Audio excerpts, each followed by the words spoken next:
यह वीडियो भारतीय राष्ट्रीय आंदोलन 1857 के संबंधित है। बहुत ही महत्वपूर्ण 25 प्रश्नों का सेट है जिसे मैंने पुरानी किताबों से ढूंढ कर निकाला है। इसे अगर आप लिखते भी जाएं तो आपको याद होता जाएगा। एक भी प्रश्न को छोड़िएगा नहीं, अंत तक जरूर देखिएगा। यह बीपीएससी, यूपीएससी एवं अन्य एग्जाम के लिए अच्छा होगा। चलिए आगे बढ़ते हैं।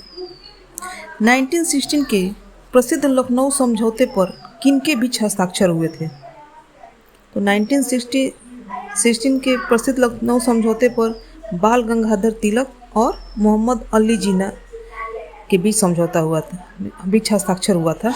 यह समझौता लीग और कांग्रेस के बीच हुआ था। नेक्स्ट, पहली बार भारत का राष्ट्रीय ध्वज कब और कहाँ फहराया गया था? तो पहली बार भारत का राष्ट्रीय ध्वज 7 अगस्त 1906 को पारसी बागान स्क्वायर कोलकाता में फहराया गया था। नेक्स्ट, कौन सा समाचार पत्र महात्मा गांधी द्वारा प्रकाशित किया गया था? तो युवा भारत, भारतीय राज, सत्याग्रह, हरिजन एवं नवजीवन समाचार पत्र महात्मा गांधी द्वारा प्रकाशित किया गया था। महात्मा गांधी ने गुजराती, हिंदी और अंग्रेजी भाषा में हरिजन सहित कई समाचार पत्रों का संपादन किया था। Indian opinion and young India अंग्रेजी में और नवजीवन गुजराती और हिंदी में है। नेक्स्ट, किस वायसराय के दौरान पहला कारखाना अधिनियम पारित किया गया था? तो लॉर्ड इरविन उस समय वायरस थे जिन्होंने पहला कारखाना अधिनियम पारित किया था। ये 1926 से 1931 तक भारत के वायसराय के रूप में थे। उन्हें ईसाई वायसराय के रूप में भी जाना जाता था। नेक्स्ट, इस गवर्नर के कार्यकाल के दौरान 1921 में कोलकाता विक्टोरिया मेमोरियल हॉल का निर्माण कार्य पूरा हुआ था। तो रीडिंग के कार्यकाल के दौरान 1921 में कोलकाता विक्टोरिया मेमोरियल हॉल का निर्माण कार्य पूरा हुआ था। नेक्स्ट, 1885 में जब भारतीय राष्ट्रीय कांग्रेस की स्थापना हुई तो उसका मूल उद्देश्य क्या था?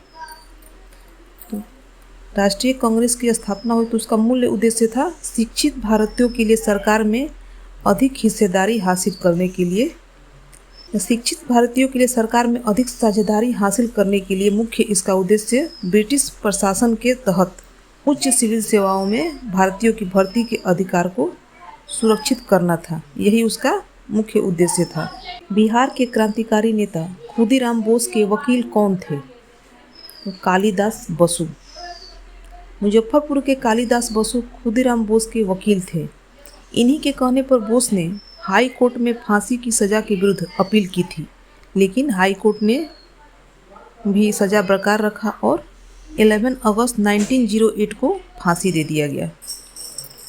नेक्स्ट, 1857 के विद्रोह का बिहार में 15 जुलाई 1857 से 20 जनवरी 1858 का केंद्र कहाँ था? तो इसका केंद्र जगदीशपुर में था। बिहार के ये विद्रोह का सबसे बड़ा केंद्र था। नेक्स्ट, 1857 के विद्रोह के विद्रोही और डकैती के आरोपी गुणी झा कहाँ से संबंधित थे? तो गुणी झा भागलपुर से संबंधित थे। नेक्स्ट, बिहार के कौन सा जिला असहयोग आंदोलन का सबसे बड़ा केंद्र था? तो बिहार का मुजफ्फरपुर जिला असहयोग आंदोलन का सबसे बड़ा केंद्र था। नेक्स्ट, किस पहाड़ियों में अमर सिंह अंग्रेजी सेना के विरुद्ध छापामार युद्ध करते थे? तो अमर सिंह कैमूर की पहाड़ियों में छिपकर अंग्रेज की सेना के साथ छापामार युद्ध किया करते थे। नेक्स्ट, किसने जवाहरलाल नेहरू को अंतरिम सरकार बनाने के लिए आमंत्रित किया था? तो लॉर्ड बेवेल ने जवाहरलाल नेहरू को अंतिम सरकार बनाने के लिए आमंत्रित किया था। 12 अगस्त 1946 को लॉर्ड बेवेल ने उन्हें आमंत्रित किया था, लेकिन यह वास्तव में 2 सितंबर को गठित किया गया था। नेक्स्ट, किसने कहा था कि कोई भारतीय राष्ट्रीय कांग्रेस की शुरुआत नहीं कर सकता था? तो गोपाल कृष्ण गोखले ने कहा था कि कोई भी भारतीय राष्ट्रीय कांग्रेस की शुरुआत नहीं कर सकता था। गोपाल कृष्ण गोखले को महात्मा गांधी का गुरु भी कहा जाता है। वर्ष 1913 में गोपाल कृष्ण गोखले ने, उनके अनुसार यदि कोई भारतीय ऐसा करने का प्रयास करता तो ब्रिटिश सरकार उनके प्रयासों को दबा दिया होता। अगर कोई भारतीय राष्ट्रीय कांग्रेस की शुरुआत करने की कोशिश करता तो ब्रिटिश सरकार उनके प्रयासों को दबा देता। इसलिए उन्होंने कहा था कि कोई भी भारतीय राष्ट्रीय कांग्रेस की शुरुआत नहीं कर सकता है। उस समय जब नेपोलियन की शक्ति के सामने यूरोप में साम्राज्य धराशायी हो रहे थे, तब किस एक गवर्नर जनरल ने भारत में ब्रिटिश पताका फहराए रखी? लॉर्ड वेलेस्की ने नेपोलियन के सामने भारत में ब्रिटिश पताका को फहराए रखी। नेक्स्ट, बिहार में 1857 के विद्रोह के दौरान किसने गया एवं सासाराम के बीच संचार व्यवस्था को समाप्त कर दिया था? तो अमर सिंह ने 1857 के विद्रोह के दौरान गया और सासाराम के बीच संचार व्यवस्था को समाप्त कर दिया था। नेक्स्ट, बिरसा मुंडा के गुरु कौन थे? तो बिरसा मुंडा के गुरु आनंद पांडे थे। ये मूलतः रांची के रहने वाले थे। Next, London east India society और ईस्ट इंडिया एसोसिएशन की स्थापना किसके द्वारा की गई? तो दादा भाई नौरोजी के द्वारा लंदन ईस्ट इंडिया सोसाइटी और ईस्ट इंडिया एसोसिएशन की स्थापना की गई। नेक्स्ट, किसने कहा था कि विलियम बेंटिंग का 7 साल का शासन शांति, छटनी और सुधार का युग था? आरसी दत्त ने कहा था कि विलियम बेंटिंग का जो शासन था वो शांति, छटनी और सुधार का युग था। नेक्स्ट, पटना में 1857 के विद्रोह के दौरान कौन मारा गया था? डॉक्टर आर लायल 1857 के विद्रोह के दौरान मारे गए थे। 1857 के विद्रोह को प्रथम स्वतंत्रता संग्राम एवं सिपाही विद्रोह भी कहा जाता है।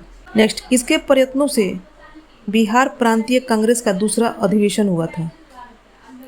श्री दीप नारायण सिंह के प्रयत्नों से बिहार प्रांतीय कांग्रेस का दूसरा अधिवेशन हुआ था। नेक्स्ट, बिहार के दानापुर के सैन्य टुकड़ियों ने विद्रोह कब किया? तो 25 जुलाई 1857 को बिहार के दानापुर के सैन्य टुकड़ियों ने विद्रोह किया था। नेक्स्ट, गांधी जी के निजी सचिव कौन थे? तो गांधी जी के निजी सचिव महादेव देसाई थे। महादेव देसाई ने 25 वर्षों तक गांधी जी के निजी सचिव के रूप में कार्य किया था।